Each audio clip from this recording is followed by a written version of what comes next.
জনতাকে তালামিজে ইসলামিয়ার পক্ষ থেকে সংগ্রামী অভিবাদন।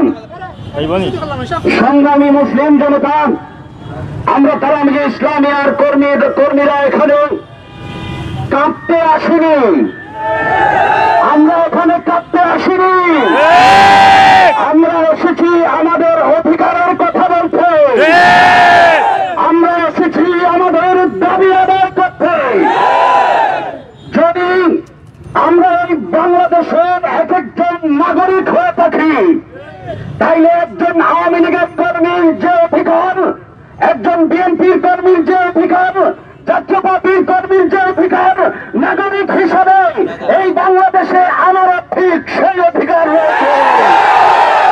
পুলিশ বাহিনীর সাথে যদি কোন সন্ত্রাসীর হাতে অস্ত্র দেখা যায়, ওই সন্ত্রাসী যদি বাংলাদেশের নাগরিক হয়, আর ওই সন্ত্রাসীর যদি দুটি হাত থাকে, আমি নাগরিকেরও দুটি হাত আছে, দুটি হাত আছে।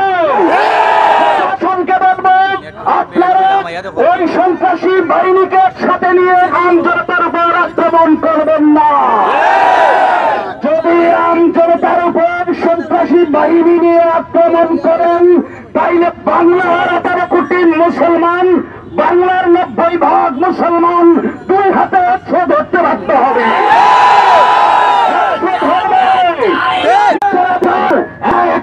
সৈনিকদের উত্তরাধিকার উত্তরসূরিরা এখনো মনে না। আমাদের পূর্বসূরিরা 71-এ সংগ্রাম করে আইয়ুবিয়ার কাছ থেকে, নির্যাতন জুলুম থেকে বাংলাদেশকে মুক্ত করেছিল।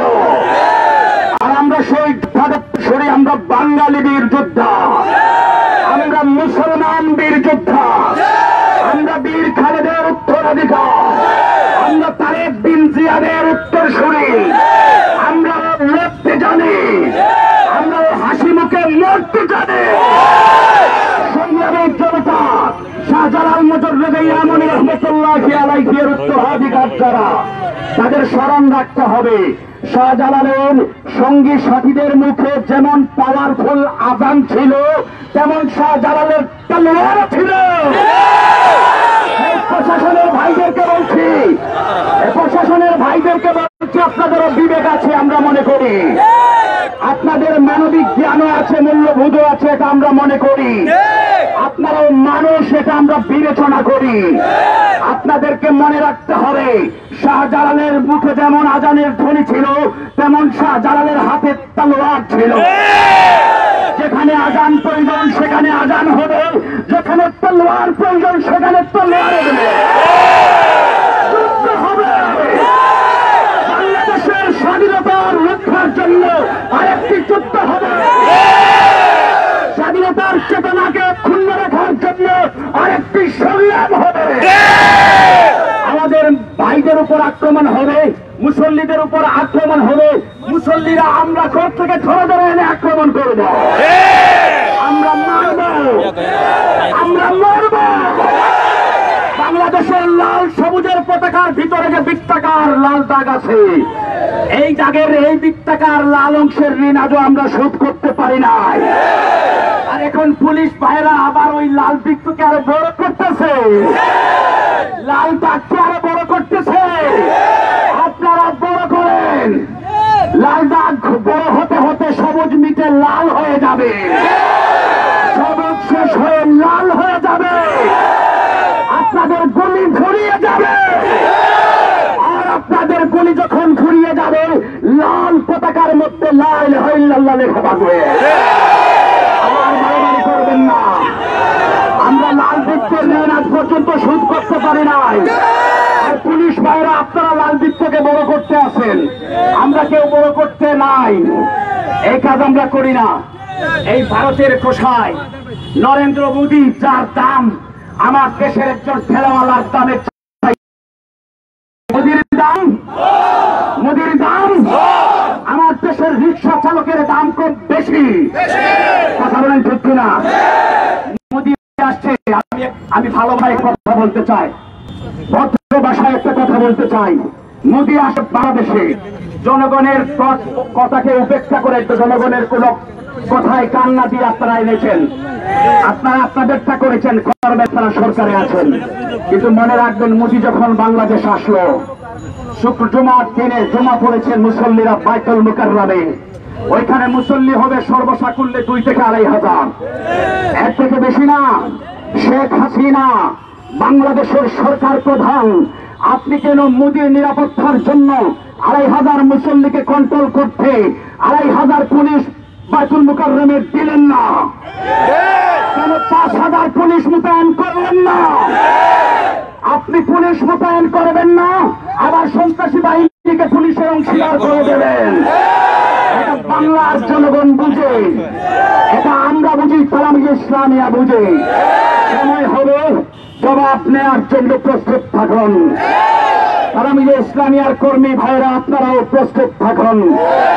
আমরা লাল সবুজের পতাকাকে রক্ষা করতে চাই, আমরা স্বাধীনতার চেতনাকে অক্ষুণ্ণ রাখতে।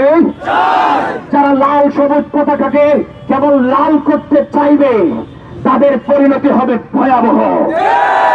আমাদের সংগ্রাম শুরু হয়ে গেছে।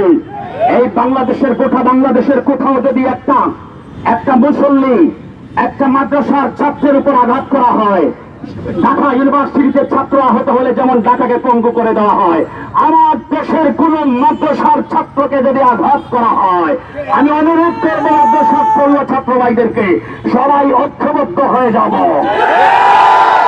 একসাথে নামবো। 2টা ছাত্র অ্যাক্সিডেন্টে মৃত্যুবরণ করার কারণে বাংলাদেশ 10 দিনও চলছিল। আপনাদের মনে নাই? আপনি পাখির মতো গুলি করে মাদ্রাসার ছাত্রদেরকে মারবেন, আর আমরা মাঠে নামবো না। আমরা বাংলাদেশকে অচল করে দিতে পারবো ইনশাআল্লাহ। এখনো বাঘ দেখেছেন, বাঘের থাবাটা ভালো করে দেখেন নাই। এখনো সিংহ দেখেছেন, সিংহের গর্জনকে ভালো করে উপলব্ধি করতে পারেন না। উপলব্ধি করার সুযোগ সময় এসেছে, উপলব্ধি করুন, নয়তো আপনাদেরকে কঠিন পরিণতি বরণ করে নিতে হবে। আমি আর কথা দীর্ঘ করছি না, শুধুমাত্র বলতে চাই, যদি পুলিশের সাথে কোন সন্ত্রাসী বাহিনী সংযুক্ত হয়ে, মনে রাখবেন, আমার জানি না আমার কথা কে কেমনে কিভাবে নেবেন, যদি পুলিশের সাথে কোন সন্ত্রাসী বাহিনী যুক্ত হয়ে কোন তার বাড়িঘর চিহ্নিত করবেন, পুলিশ মারবো না, মারবো সন্ত্রাসীকে। পুলিশ মারবো না, মারবো সন্ত্রাসীকে। বাড়িতে গিয়ে মারবো, মাথা মারবো, বাড়ি মারবো, যেখানে পাবো সেখানে মারবো। এটা হচ্ছে আমাদের স্বাধীনতার শিক্ষা। আমরা আইয়ুব খানের বাহিনীকে মেরেছি, ইয়াহিয়া খানের বাহিনীকে মেরেছি, খানাদার বাহিনীকে আমরা মেরেছি। এখনো যারা সন্ত্রাসের রাজত্ব বাংলাদেশে কায়েম করতে চাইবে, তাদেরকেও মারবো। আমার মাদ্রাসার ছাত্ররা কেন এভাবে মরবে? গুলির পর গুলি কেন চলবে? আর পুলিশ ভাইদেরকে বলছেন, মনে রাখবেন, আপনার কোন সন্তানকে যদি আরেকজন গুলি করে, মানে আপনার কতটা কষ্ট হবে, এটা মনে রাখবেন। এটা মাথায় রাখবেন। আপনার 15, 17, 20 বছরের কিশোর যুবককে যদি আরেকজন গুলি করে, মানে আপনার কতটা কষ্ট হবে, আপনি মনে রাখবেন। আপনি আমাদের চাকর, আপনি দেশের সেবক, আপনি দেশের সেবক, আপনি মরবেন, আমাদের অধিকার বাস্তবায়নের সুযোগ দেবেন, এটাই কথা। আপনি মারতে পারবেন না, আপনি মরবেন। আপনার এই মরার মধ্যে সত্য কথা রয়েছে, দেশের জন্য মরবেন। কিন্তু সত্য ন্যায়, ন্যায্য অধিকার বাস্তবায়নে আপনি সহযোগিতা করবেন, এটাই হচ্ছে আপনাদের কর্ম। কথা বলেন ঠিক কিনা? কথা দীর্ঘ করছে না।